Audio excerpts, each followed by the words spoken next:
की व्यवस्था के पोषण करने वाले, संविधान का विरोध करने वाले, वो हमारे हमदर्द नहीं हो सकते। इसलिए ऐसे लोगों के प्रवचन, ऐसे लोगों की कथा भागवत सुनने की जरूरत नहीं है। कि देश जो है ये अशोक का था, बुद्ध का था, और अशोक का देश को, अशोक के देश को, मौर्य वंश के देश को, हमारे पुरखों के देश को धोखे से, छल से, कपट से छीनने का काम किया मनवादियों ने, उसे कब्जा करने का काम किया है।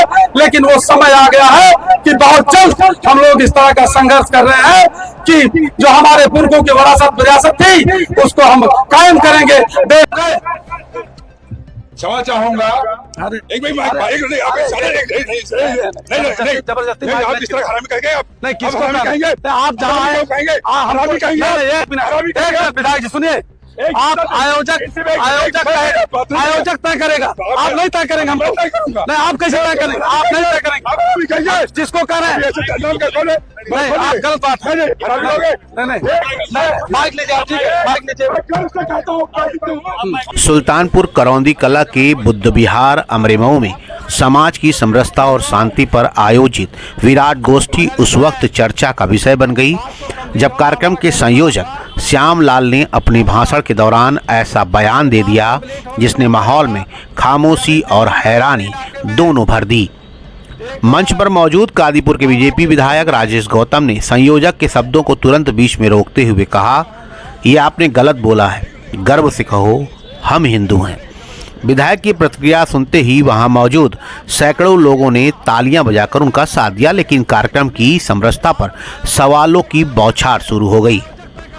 दरअसल बताया जा रहा है कि श्यामलाल ने अपने भाषण में हिंदू धर्म, साधु संतों, भगवा और सनातन पर अमर्यादित टिप्पणी कर दी थी। पहले तो माहौल सामान्य रहा, लेकिन जैसे ही शब्दों की सीमा लांघी, भाजपा विधायक ने तुरंत मंच पर ही उन्हें टोक दिया।